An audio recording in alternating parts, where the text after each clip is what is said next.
Hello అండి, అందరికీ నమస్కారం. ఇప్పుడు నేను చెప్పబోయే కథ పేరు బాధ్యత. దీన్ని రచించిన వారు రోహిణి భవ్య జోషులవ్ గారు. ఇక కథలోకి వెళ్తే, ధన్ ధన్మని పెద్దగా శబ్దం చేస్తూ వస్తున్న రైలును చూసి ప్రయాణికులందరూ తమ తమ సామాన్లు తీసుకుని రైలు ఆగిన వెంటనే ఎక్కడానికి సిద్ధంగా ఉన్నారు. మాలతి, బ్యాగ్ తీసుకో అంటూ శశిధర్ కూడా సూట్ కేసు తీసుకుని సిద్ధంగా ఉన్నాడు. రైలు ఆగిన వెంటనే అందరినీ దాటుకుంటూ తోసుకుంటూ తమ భోగీల వైపు పరుగులు తీస్తున్నారు అందరూ. ఈ హడావుడి చూస్తే మాలతికి ఆశ్చర్యం, నవ్వు రెండూ వచ్చాయి. ఎందుకంత పరుగులు? రైలు ఇంకా 15-20 నిమిషాలన్నా ఆగుతుంది. అందరికీ సీట్లు రిజర్వ్ అయి ఉంటాయి. అయినా ఏదో హడావుడి. మాలతి, ఇదిగో ఇదే మన కంపార్ట్మెంట్. మొదట నీవు ఎక్కు, సామాన్లను ఒక్కొక్కటిగా నేను అందిస్తాను అంటూ ఏసీ కోచ్ వైపు వెళ్తూ అన్నాడు శశిధర్. సామాన్లన్నీ లోపలికి చేరవేసి తమ సీట్లు వెతుక్కుని కూర్చున్నారు ఇద్దరు. మాలతి తనకిష్టమైన కిటికీ సీట్లో కూర్చుంది. శశిధర్ సామాన్లు సీట్ల కింద సర్దేశాడు. ఇంతలో కాఫీ టీలు అమ్మేవాడు వస్తే శశిధర్ ఒకటి టీ తీసుకుని మాలతిని అడిగాడు, నీవు తాగుతావా అని. వద్దంటూ అడ్డంగా తల ఊపింది. మాలతికి రైల్లో టీ కాఫీలు నచ్చవు, ఇంట్లోలాగా స్ట్రాంగ్గా ఉండవని. టీ తాగేసి శశిధర్ కొడుకు అవినాష్కు ఫోన్ చేశాడు, అప్పుడే ట్రైన్ ఎక్కామంటూ. కోడలి డెలివరీ టైము దగ్గర పడుతోంది, అందుకే ఈ ప్రయాణం. మాలతికి నెల రోజుల క్రితం సంఘటన గుర్తొచ్చింది. అవినాష్ ఫోన్ చేసి, అమ్మ, స్మిత డెలివరీ ఇక్కడే చేద్దామని డాక్టర్ అన్నారు. నువ్వు నాన్న ఇద్దరు ఇక్కడికే రావాలి అన్నాడు. మొదటి కానుపుకు వాళ్ళ అమ్మ వాళ్ళు తీసుకెళ్తారు కదరా, అందులోనూ ఆ సమయంలో వాళ్ళ అమ్మ దగ్గర ఉండాలని ఏ ఆడపిల్లకైనా అనిపిస్తుంది కదా అన్న మాలతి మాటలకు, ఇదంతా చేతస్థం అమ్మా. ఇంకా ఈ కాలంలో కూడా పుట్టింటి వాళ్లే పురుడు పోయాలని ఏమీ లేదు. మన ఇంటికి వచ్చాక కోడలు కూడా మన ఇంటి పిల్లే అని నువ్వు ఎప్పుడూ అంటూ ఉంటావు కదా. అయినా నాన్నగారు రిటైర్ అయ్యారు, మీరు ఫ్రీగానే ఉంటారు కదా. స్మిత వాళ్ళ నాన్నగారు ఇంకా రిటైర్ కాలేదు, ఆయనకి ఆఫీసు ఉంటుంది, అందుకే వాళ్ళు రావడానికి వీలు లేదు. పైగా స్మితను చూస్తున్న డాక్టర్ డెలివరీ చేస్తే బాగుంటుందని స్మిత అభిప్రాయం అన్నాడు. అలాగే వస్తాంలే అని మాట ఇచ్చారు. అనుకున్నట్లుగానే ఈరోజు బయలుదేరారు. మాలతి వారం రోజుల నుంచి పచ్చళ్ళు, పొడులు, పిండి వంటలు తయారు చేసి ఇంత పెద్ద లగేజ్ చేసింది. అబ్బాయి స్టేషన్కు వస్తాడు. ఇంతలో ట్రైన్ మెల్లగా బయలుదేరింది. మాలతికి ఎందుకో పూర్వస్మృతులు అన్నీ సినిమా రీల్లాగా గిరగిరా తిరిగాయి. అప్పుడే భోజనం ముగించి మంచం మీద జారగిలబడింది. ఏదో పుస్తకం తిరిగేస్తున్న మాలతికి పోస్ట్ అన్న కేక వినబడి బయటికి పరిగెత్తింది. పోస్ట్ మ్యాన్ కవర్ ఒకటి చేతిలో పెట్టి వెళ్ళిపోయాడు. ఎవరు రాశారా అని కవర్ వెనక్కి తిప్పి చూసింది. ఫ్రమ్ అడ్రస్ కోసం. అది అత్తగారు భర్త శశిధర్కు రాసిన ఉత్తరం. కవర్ లోపల పెట్టి ఏదో ఆలోచనలో పడింది మాలతి. మాలతి శశిధర్ల పెళ్ళై 6 నెలలు అయింది. అత్తామామలు వేరే ఊర్లో ఉంటారు. మామగారు ఆ ఊరిలోనే తాలూకా ఆఫీసులో పనిచేస్తున్నారు. వాళ్ళకు 3 పిల్లలు. శశిధర్కు ఒక అక్క, ఒక చెల్లెలు ఉన్నారు. వాళ్ళు 10వ తరగతి వరకు చదువుకున్నారు. అక్కకు పెళ్ళై 5 ఏళ్ళు అయింది. ఆమె పేరు రుక్మిణి.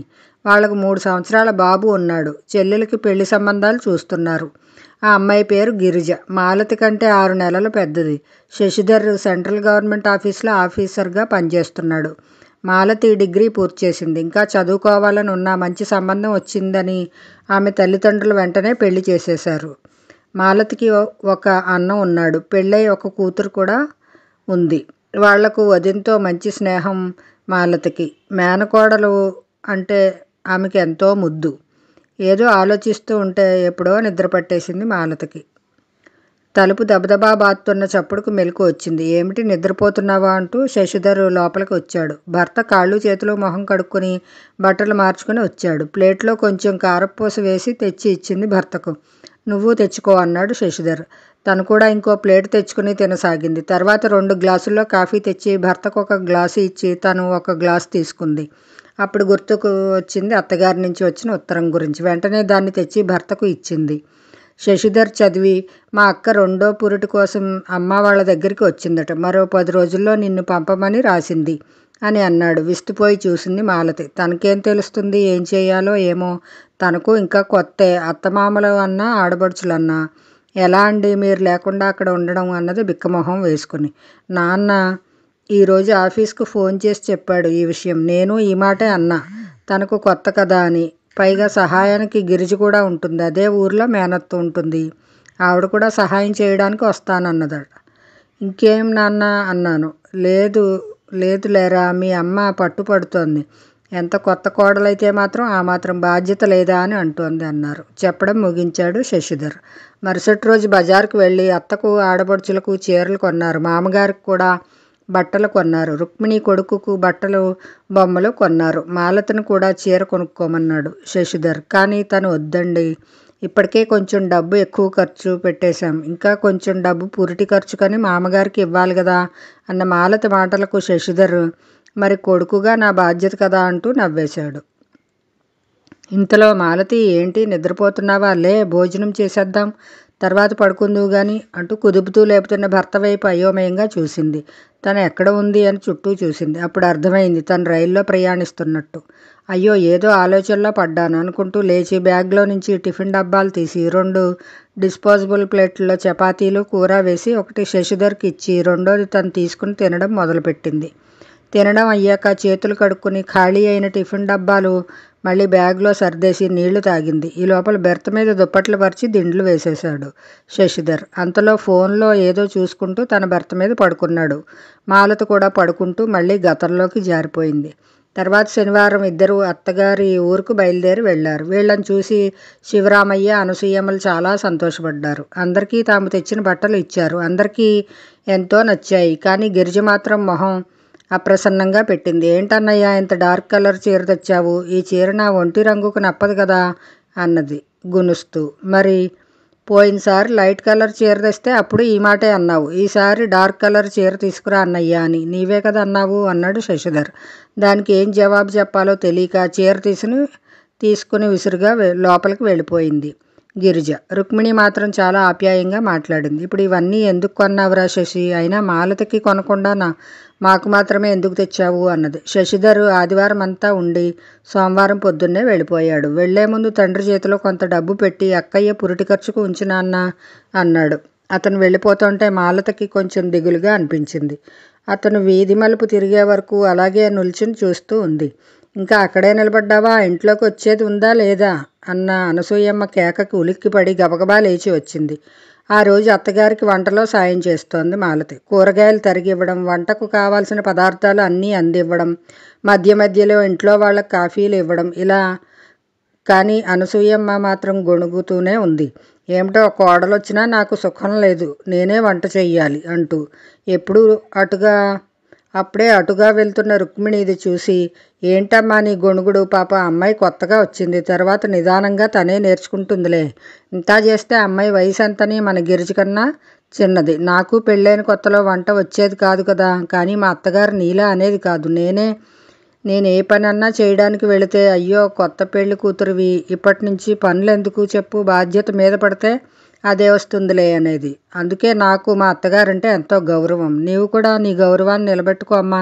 నేను పని చేస్తానంటే నిండు చూలాలవి అంటూ నాకే పని చెప్పవు, మరి నీ ముద్దుల కూతురు గిరిజకు పని ఎందుకు చెప్పవు? చూడు, అది ఎప్పుడు సినిమాలు, ఫ్యాషన్లు, స్నేహితురాళ్ళు అంటూ చదువు అటకెక్కించింది. పైగా డిగ్రీ దాకా చదువుకుందని మాలతిని చూస్తే ఈర్ష్య అంటూ పెద్ద ఉపన్యాసం లాంటిది ఇచ్చింది. అక్కడే ఉన్న కుర్చీలో కూర్చుంటూ దాంతో అనసూయమ్మకు కోపం వచ్చింది. అనవే అను, నీకు మీ నాన్నకు నేను ఒక గయ్యాళ్లాగా కనిపిస్తాను, ఏదో కొంచెం పని నేర్చుకుంటుంది కదా అని కోడల్ని ఒక మాట అన్నాను అంతే, దీనికి ఇంత రాద్ధాంతం చేస్తావా అంటూ నిష్ఠూరమాడింది. అమ్మా నీవు అపార్థం చేసుకున్నావు, మాలతితో మంచిగా మాట్లాడు, నెమ్మదిగా చెప్పు, తనతో పాటు గిరిజను కూడా పని చేయమని చెప్పు అన్నది రుక్మిణి. దానితో అక్కడే ఉన్న గిరిజ అక్క మీద ఇంత ఎత్తున ఎగిరింది. మధ్యలో నాగోలెందుకు అంటూ విసురుగా వెళ్ళిపోయింది. ఇదంతా చూస్తున్న మాలతికి ఏం మాట్లాడాలో అర్థం కాలేదు. అందుకే అన్నీ మౌనంగా వింటూ పని చేస్తోంది. అందరూ భోజనాలు చేసేసి ఎక్కడి కంచాలు అక్కడ వదిలేసి వెళ్ళిపోయారు పడుకోవడానికి. మాలతి ఆ తిన్న కంచాలన్నీ తీసి కడిగేసింది. ఆమెకి ఎంగిలి కంచాలు పని మనిషికి వెయ్యాలంటే అంత ఇష్టం ఉండదు. ఆ తర్వాత ఆ గది అంతా శుభ్రం చేసింది. వంటింట్లో అన్ని గిన్నెలు చిందరవందరగా పడి ఉంటే వాటిని అన్నిటినీ సర్ది ఆ గది కూడా శుభ్రం చేసి వచ్చేసరికి కొంచెంసేపు పడుకుందామా అనిపించింది. తన ఈవిడిదే అయిన గిరిజ ఇక్కడ పుల్ల తీసి అక్కడ పెట్టదు. ఏదో ఒక సినిమా పుస్తకం పట్టుకుని చదువుకుంటూ పడుకుంటుంది. మాలతి కూడా కాసేపు నడుము వలుద్దాం అనుకుంటే 2 గదుల్లోనూ అత్తగారు, ఆడబడుచులు రుక్మిణి కొడుకు వంశీ పడుకుని ఉన్నారు. అక్కడే ఉన్న చాప దిండు తెచ్చుకుని హాల్లో ఒక మూల పరుచుకుని పడుకుని తను తెచ్చుకున్న పుస్తకం చదువుకుంటూ అలాగే నిద్రపోయింది. హాయిగా మహారాణిలాగా పడుకున్నావా? ఇంత కాఫీ నీళ్ళు ఇచ్చేదేమైనా ఉందా అన్న అత్తగారి కేకలకు ఉలిక్కిపడి లేచింది. డిగ్రీ దాకా చదువుకుంది కదా, అలా పనిచేసే అలవాటు ఉండదులే అమ్మా అంటూ గిరిజ దీర్ఘం తీసింది. ఏం మాట్లావు గిరిజ, తను పొద్దునుంచి ఎంత పని చేసింది, నువ్వు అలా మాట్లాడచ్చా అంటూ రుక్మిణి చెల్లెల్ని కేకలేసి తనను వెనకేసుకు వచ్చింది. రుక్మిణి వైపు కృతజ్ఞతగా చూసింది మాలతి. ప్రొద్దుటి నుంచి అంత పని చేసిన తనను ఇంత మాట అనేసరికి బాధ వేసింది మాలతికి. అయినా నా చదువుకు పనికి ఏం సంబంధం, ఇంకా చెప్పాలంటే ఈ అమ్మాయే అసలు పనే చెయ్యదు అని మనసులో అనుకుంది మాలతి. లేచి కాఫీ చేసి అందరికీ ఇచ్చింది. ఇంతలో గిరిజ స్నేహితురాళ్ళు వచ్చారు. గిరిజ, ఈవేళ సినిమాకి వెళ్దాం అనుకున్నాం కదా, మరి మీ వదినను కూడా మనతో పాటు తీసుకెళ్దాం అన్నారు. అబ్బే, మా వదిన డిగ్రీ చదువుకుంది కదా, మనలాంటి వాళ్ళతో రాదులే అన్నది గిరిజ ఓరగా మాలతి వైపు చూస్తూ. 1-2 సార్లు గిరిజ వాళ్ళ నాన్న శివరామయ్య గారు ఎవరితోనో మాట్లాడుతూ మాటల మధ్యలో చదువుల సరస్వతి మా ఇంటి కోడలుగా వచ్చింది అని అన్నారు. ఈ మాటలు 2-3 సార్లు విన్నది గిరిజ. అప్పటి నుంచి వదినంటే ఒక రకం ఈర్ష్య, ద్వేషం కలిగింది. అందుకే వీలైనప్పుడంతా దెప్పి పొడుస్తూనే ఉంటుంది. శివరామయ్య గారికి చదువుకున్న ఆడపిల్లలంటే ఎంతో ఇష్టం. తన 2 కూతుర్లను పెద్ద చదువులు చదివించాలని ఆశ. రుక్మిణి 9వ తరగతిలో ఉన్నప్పుడు అనసూయమ్మ బాత్రూంలో జారి కింద పడి కాలి ఎముక విరిగింది. ఇంకా ఇంటి పని చేయడం కష్టమైపోయింది. అట్లాంటి పరిస్థితుల్లో ఇంటి పని అంతా రుక్మిణి మీద పడింది. తప్పని పరిస్థితుల్లో చదువు మానిపించారు. తర్వాత అనసూయమ్మకు నయమైనా ఇంకా రుక్మిణిని స్కూలుకు పంపనన్నది. అలా రుక్మిణి చదువు ముగిసిపోయింది.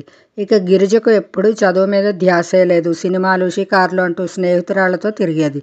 బొత్తిగా తల్లిదండ్రుల భయం లేదు. పైగా తల్లి గారాబంతో అటు చదువుకోక ఇటు తల్లికి పనుల్లో సహాయము చేయక పెడసరంగా తయారైంది. 10వ తరగతి అత్యవసర మార్కులతో గట్టెక్కింది. ఇక ససేమరా చదువుకోనని చెప్పేసింది. పెళ్లి చేద్దామంటే ఏ సంబంధం మాట్లాడదామన్నా నచ్చలేదంటుంది. సినిమాలు చూసి నవలలు చదివి రాజకుమారుడు లాంటి వరుడు వస్తాడని ఊహించుకుంటోంది. శివరామయ్య చాలాసార్లు చెప్పారు, ఇది జీవితం, అలాంటివన్నీ సినిమాల్లో జరుగుతాయి, మన తాహతుకు తగ్గట్టు ఆలోచించు అని. అలాంటి రాజకుమారుడు మన సంబంధానికి ఎందుకు ఒప్పుకుంటాడు, అదే స్థాయి అమ్మాయిని చేసుకుంటాడు అని ఎంత చెప్పినా వినేది కాదు. పైగా తల్లి కూడా కూతురికి వంత పాడేది. ఆయన ఏమీ చేయలేక నిస్సహాయంగా నిట్టూర్చేవాడు.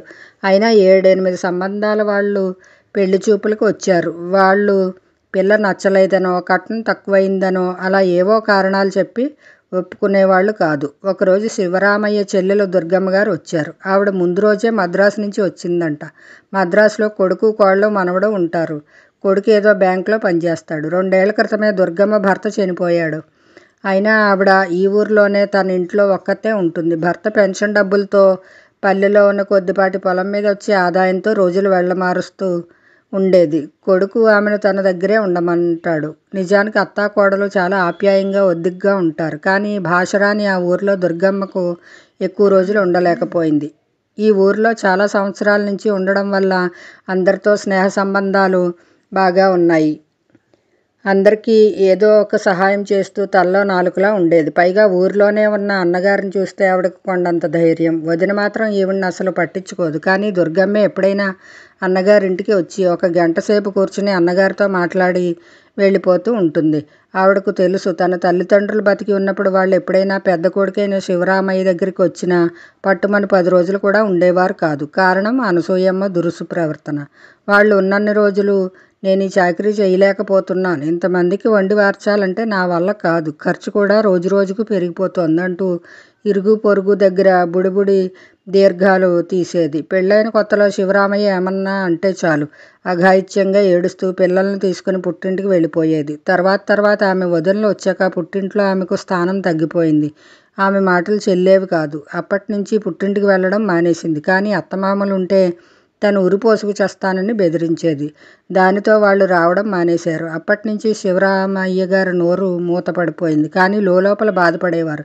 పెద్ద కొడుకుగా నేను తల్లిదండ్రుల బాధ్యత తీసుకోలేదు, వాళ్ళు బతికున్నంత వరకు వాళ్ళ బాధ్యతలు తమ్ముళ్ళే చూసుకునేవారు. తల్లిదండ్రుల కాలం చెల్లిపోయింది. ఊర్లో ఉన్న చెల్లెల్ని పిలిచి ఒక పూట భోజనం పెట్టడం కానీ, ఒక రవిక గుడ్డ ఇవ్వడం కానీ ఆ ఇంట జరిగేది కాదు. తానే ఎప్పుడన్నా చెల్లెలకి చాటుగా కొంత డబ్బు చేతిలో పెట్టి ఏదైనా చీర కొనుక్కో అమ్మా అంటూ కళ్ళనీళ్లు పెట్టుకునేవారు.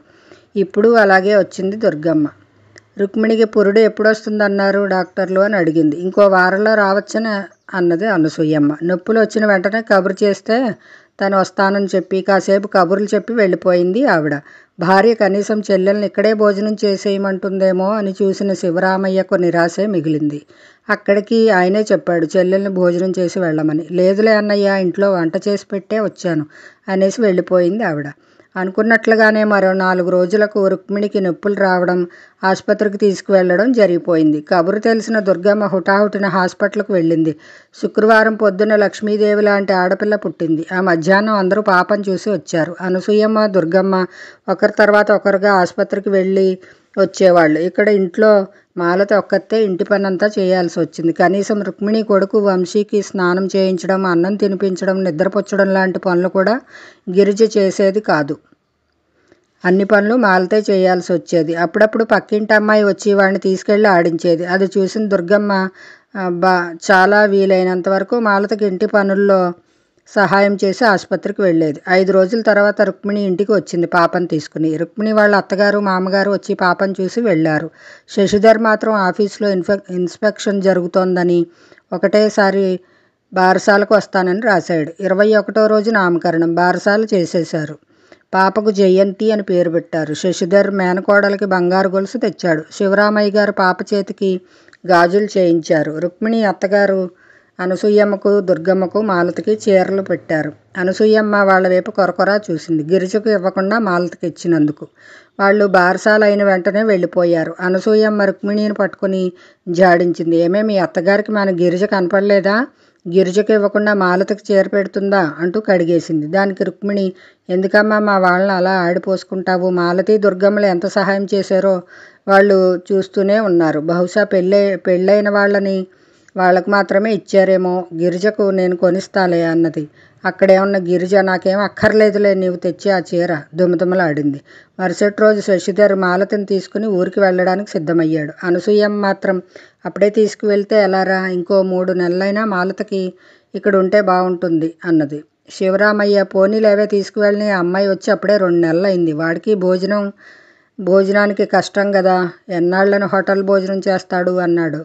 మాలతికి కూడా తన భర్తతో పాటు ఎప్పుడెప్పుడు వెళ్ళిపోదామా అని ఉంది. ఇక్కడే ఉండి అత్తగారితో మాటలు పడలేకుండా ఉంది. పైగా గిరిజ వ్యంగ్యంగా తనపై వేసే విసురులు విసుగనిపించింది. ఎక్కడా స్నేహపూరితమైన వాతావరణం లేదు. అందుకే భర్తతో పాటు ప్రయాణమై తన ఊరికి వచ్చేసి హాయిగా ఊపిరి పీల్చుకుంది. తర్వాత సంవత్సరానికంతా గిరిజకు పెళ్లి కుదిరింది అని వార్త. పెళ్లికి వెళ్ళి 15 రోజులు ఉండి వచ్చారు మాలతి, శశిధర్లు. అప్పుడు శివరామయ్య చెప్పాడు, గిరిజ స్నేహితురాళ్ళు ఒక్కొక్కరుగా పెళ్లి చేసుకుని వెళ్ళిపోయారు. ఇక గిరిజ ఒంటరిగా మిగిలిపోయింది. స్నేహితురాళ్ల భర్తలు అతి సామాన్యమైన వాళ్లే. దానితో అనసూయమ్మ భయపడిపోయింది. ఇక కూతురికి పెళ్లి కాదేమో, అలా ఒంటరిగా మిగిలిపోతుందేమో అని. దానికి తగ్గట్లే సంబంధాలు రావడం కూడా తగ్గిపోసాగాయి. గిరిజ కూడా కొంచెం భయపడిపోయింది. కలల్లోని రాకుమారుడి కోసం ఎదురు చూడకుండా తల్లిదండ్రులు కుదిర్చిన సంబంధానికి ఒప్పుకున్నది. శశిధర్ కొంత డబ్బు అప్పు చేసి తండ్రికి ఇచ్చాడు చెల్లెల పెళ్లికి. అన్నగా అది తన బాధ్యత అనుకుని. ఇంకో 7-8 నెలలకు మాలతికి కొడుకు పుట్టాడు. శివరామయ్యకు అనసూయమ్మలు మనవడికి ఒక ఉంగరం మాత్రం ఇచ్చారు. రుక్మిణి మేనల్లుడికి బంగారు బ్రేస్లెట్ కూడా బహుకరించింది. గిరిజ వాళ్ళు రాలేదు. అనసూయమ్మకు తెలియకుండా శివరామయ్య కొడుకు కోడలికి కొంత డబ్బు ఇవ్వబోయాడు, మనవడికి బంగారు కొలుసు చేయించమని. తాను తేలేకపోయినందుకు బాధపడ్డాడు. కానీ వాళ్ళు ఆ డబ్బు తీసుకోలేదు. వద్దు మావయ్య గారు, మాకు మీ ఆశీస్సులు ఉంటే చాలు అన్నది మాలతి. ఆ రాత్రి అందరూ వాళ్ళ గదుల్లో పడుకున్నప్పుడు రుక్మిణి తల్లిదండ్రులను అడిగింది, ఏంటమ్మా మీరు మా పిల్లలకు బంగారు గొలుసులు, గాజులు ఇచ్చారు, మరి తమ్ముడి కొడుకుకు చిన్న ఉంగరం మాత్రం ఇచ్చారు. ఎందుకు మీకు ఈ భేదభావం? వాళ్ళు ఎంత చిన్నబుచ్చుకుంటారో తెలుసా? అయినా వాడు మీ ఇంటికి వారసుడు కదా, ఇలా ఎందుకు చేశారు? దానికి అనసూయమ్మ, శశిధర్కి ఏం తక్కువవాడు కాదు, ఆఫీసర్ కదా, కొనుక్కుంటాడులే అని నిర్లక్ష్యంగా పలికింది. వాడు కొనుక్కోవడం వేరమ్మా, తాతయ్య నాన్నమ్మలు ఇచ్చే బహుమతి ఎంతో విలువైంది నాన్న, నీవన్నా అమ్మకు చెప్పవచ్చు కదా అని అన్నది రుక్మిణి. శివరామయ్య నిస్సహాయంగా చూశాడు రుక్మిణి వైపు. అమ్మ గయ్యాళితనం తెలిసిన రుక్మిణి ఇంకేం మాట్లాడలేదు. ఈ మాటలన్నీ నీళ్ల కోసం వంటింటి వైపు వెళ్తున్న మాలతి చెవుల్లో పడ్డది. కొంత బాధపడింది. మామగారికి మనవడికి ఏమన్నా ఇవ్వాలని మనసులో ఉన్న అత్తయ్య పడనివ్వదు. ఆయనకు వచ్చే జీతం మొత్తం ఆవిడ చేతికి ఇవ్వాల్సిందే. ఆయన నిస్సహాయత తెలిసి ఒక నిట్టూర్పు విడిచి నిద్రలోకి వెళ్ళిపోయింది. అత్తగారికి పట్టుచీర, మామగారికి పంచెల జత ఇచ్చారు. అలాగే రుక్మిణి దంపతులకు పట్టుచీర, షర్టు, ప్యాంటు ఇచ్చారు.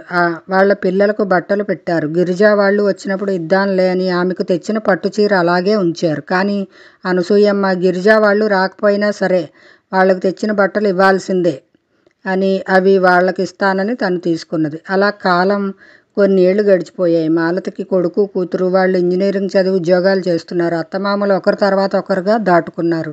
వారి చివరి రోజుల్లో మాలతి చేసిన సేవకు వాళ్లలో పశ్చాత్తాపం కలిగింది. మాలతి చేతులు పట్టుకుని, మాలతి, మా కూతుర్లు కూడా చేయని సేవ చేశావు. కానీ నీకు ఇవ్వడానికి మేము ఏమీ మిగుల్చుకోలేదు. డబ్బు, బంగారం మొత్తం కూతుర్ల మీద మమకారంతో వాళ్లకే ఇచ్చేశాం. సేవలు మాత్రం నీతో చేయించుకున్నాము. మమ్మల్ని క్షమించు తల్లి అంటూ గద్గద స్వరంతో చెప్పారు. దానికి మాలతి, నాకేం కావాలి, పెద్దవారు, మాకు మీ ఆశీర్వాదం ఉంటే చాలు అన్నది. వారి చివరి రోజులు మాలతి దగ్గర ప్రశాంతంగా గడిచిపోయాయి. కొడుకు, కూతుళ్ళ పెళ్ళిళ్ళు చేసేశారు శశిధర్, మాలతులు. కూతురు భర్తతో అమెరికాలో ఉంటుంది. వాళ్లకు 2 ఏళ్ల కూతురు, కొడుకు. కోడలు వాళ్ళు బొంబాయిలో ఉంటారు. కోడలు స్మిత కడుపుతో ఉంది. ఇప్పుడు 8 నెలలు. ఇంకో 4 రోజులకు పురుడు రావచ్చని డాక్టర్లు చెప్పారు. దానికోసమే ప్రయాణం. ఆలోచనలతో రాత్రి ఎప్పుడో నిద్రపట్టింది మాలతికి. పొద్దున్న భర్త లేపే వరకు మెలకువ రాలేదు మాలతికి. స్టేషన్కు అవినాష్ వచ్చాడు. కారులో ఇంటికి వచ్చారు. తాను తెచ్చిన స్వీట్లు, జంతికలు, కారపూస ఇచ్చింది. మెల్లగా పొడులు, పచ్చళ్ళు తీసి ఇచ్చింది. కొడుకు, ఏంటమ్మా ఇవన్నీ చేయాల్సిన అవసరం ఏముంది, ఇంత సామాన్ తీసుకొచ్చారు అంటూ కోప్పడ్డాడు. అదేంట్రా అలా అంటావు, కడుపుతో ఉన్న పిల్ల దగ్గరికి కొత్త చేతులతో రమ్మంటావా, ఏదో అమ్మాయికి ఏం తినాలనిపిస్తుందో ఏమో అని ఇవన్నీ చేసి తీసుకొచ్చాను అన్నది మాలతి. రోజు స్మితకు ఇష్టమైన వంటలన్నీ అడిగి మరీ చేసేది మాలతి. ఇదంతా చూస్తున్న అవినాష్, అమ్మ స్మితను రోజు రోజుకు గారాబం ఎక్కువ చేస్తున్నావు, నన్ను పూర్తిగా మర్చిపోయావు అని చిరు కోపం వహించాడు. మాలతి నవ్వుతూ, ఇంకెన్నాళ్ళు లేరా ఈ గారాబాలు, మన ఇంటికి చంటిబాబు వచ్చేస్తే అందరూ వాడినే గారాబం చేస్తాం అన్నది మురిపంగా. స్మిత కూడా, మీరు మా అమ్మకన్నా ఎక్కువగా చూసుకుంటున్నారు అత్తయ్య అన్నది ఆప్యాయంగా. మరో నెలకు స్మిత పండంటి మగపిల్లాన్ని ప్రసవించింది. 3వ రోజుకు స్మిత వాళ్ళ అమ్మానాన్నలు వచ్చారు. 5వ రోజు స్మిత పిల్లాడితో ఇంటికి వచ్చింది. నామకరణం రోజు వరకు స్మిత వాళ్ళ అమ్మ శకుంతలను ఉండమన్నారు. వాళ్ళ నాన్న మాత్రం ఆఫీసు ఉందని వెళ్ళిపోయారు. శకుంతల కూతురు గది వదిలి బయటికి వచ్చేది కాదు. మాలతికి ఒకసారి కొడుకు అన్న మాటలు గుర్తొచ్చాయి. అమ్మ, స్మిత వాళ్ళ అమ్మకు కొంచెం బద్ధకం పాలు ఎక్కువ. అందుకే స్మితకు పురిటికి వాళ్ళ అమ్మ దగ్గరకు వెళ్ళడం ఇష్టం లేదు. నీవు చూసుకున్నంత బాగా వాళ్ళ అమ్మ చూసుకోదని చాలాసార్లు చెప్పింది అన్న కొడుకు మాటలు అప్పుడు అంతగా నమ్మలేకపోయింది మాలతి. ఇప్పుడు ఆ మాటలు నిజమని అనిపిస్తోంది. ఆవిడ వంటింటి వైపు కూడా తొంగి చూసేది కాదు. అన్నీ ఆ రూమ్కే సప్లై చేయాలి. తిన్న కంచం, కాఫీ గ్లాస్ కూడా గదిలో అలాగే వదిలేసేది. పిల్లాడి పనులు స్మితనే చూసుకునేది. ఏదో పుస్తకం పట్టుకుని చదువుతూ కూర్చోవడం లేదా టీవీ చూడడం, అంతే చేసేది ఆవిడ. స్మిత చెప్పి విసిగిపోయింది.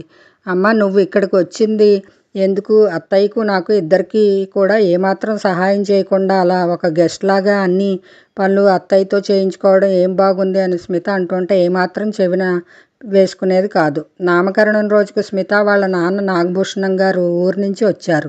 మనవడికి బంగారు గొలుసు ఇచ్చారు. శశిధర్ వాళ్ళు కూడా ఒక గొలుసు, ఒక ఉంగరం ఇచ్చారు. ఆ మరుసటి రోజే నాగభూషణం గారు శకుంతలను తీసుకుని వెళ్ళిపోయారు. శశిధర్, మాలతి వాళ్ళు 3 నెలల తర్వాత వెళ్ళిపోవాలని అనుకున్నారు. కానీ పసిపిల్లాడిని స్మిత చూసుకోగలదా అని ఆలోచన. బాబును చూసుకోవడానికి ఎవరినన్నా మాట్లాడుకుంటే బాగుంటుంది. ఇలా ఆలోచిస్తుంటే ఒకనాడు అవినాష్ అన్నాడు, అమ్మా, నాన్న, బాబు పెద్ద అయ్యే వరకు మీరు ఇక్కడే ఉంటే బాగుంటుంది. అయినా మీరు ఆ ఊరు వెళ్ళి చేసేదేముంది, హాయిగా మాతో పాటు ఇక్కడే ఉండవచ్చు కదా అన్నాడు. వీళ్ళకి ఏం చెప్పాలో అర్థం కాలేదు. 2 సంవత్సరాల క్రితం అమెరికాలోని కూతురు హారిక డెలివరీకని వెళ్ళి 6 నెలలు ఉండి వచ్చారు. తర్వాత హారిక అత్తగారు వాళ్ళు మరో 6 నెలలు ఉన్నారట. ఇప్పుడు హారిక ఉద్యోగంలో చేరుతోంది. మీరిద్దరూ ఇక్కడికి వచ్చి పాపను చూసుకుంటే బాగుంటుంది. తర్వాత మా అత్తగారు వస్తారు. ఇలా మీరు ఒకరి తర్వాత ఒకరు వచ్చి మాకు కొంచెం సాయం చేయండి అంటూ కూతురు రోజు ఫోన్ చేసి అడుగుతోంది. ఇప్పుడు కూడా ఇప్పుడు కూడా కొడుకు తమను బాబును చూసుకోవడానికి ఇక్కడే ఉండమంటున్నాడు. స్మిత కూడా ఉద్యోగంలో చేరాలట. ఇటు కొడుకు అటు కూతురు ఏం చేయాలో అర్థం కావడం లేదు. శశిధర్ మాత్రం వాళ్ళ పిల్లలను చూసుకుంటూ మనం ఎన్నాళ్ళు చేయగలం, మనము పెద్దవాళ్ళం అయిపోయాం, మన ఊరిలో మనకు నచ్చినట్లు మనం స్వేచ్ఛగా ఉండాలని ఉంది అంటూ వాపోతాడు. మాలతి అనుకున్నది, తను కోడలుగా ఉన్నప్పుడు అత్తమామల బాధ్యత, ఆడబడుచుల బాధ్యత కొడుకు కోడలదే అనేవాళ్ళు. పెళ్ళిళ్ళని పురుళ్ళని అన్ని బాధ్యతలు తామే తీసుకున్నారు. కాలం మారిపోయింది. ఇప్పుడేమో తను అత్త అయింది. కొడుకు కూతురుకు అన్ని పనుల్లో సహాయం చెయ్యాలని బాధ్యత కూడా తమదే అంటున్నారు. ఇది తమ తరానికి చెందిన మార్ప, తర్వాత తరం వాళ్ళు ఎలా ఉంటారో అనుకుని భారంగా నిట్టూర్చింది. ఫ్రెండ్స్, ఇదండి ఈరోజు కథ. నచ్చిందా? నచ్చితే లైక్ చేయండి, అలాగే ఛానల్ని సబ్స్క్రైబ్ చేయండి ప్లీజ్.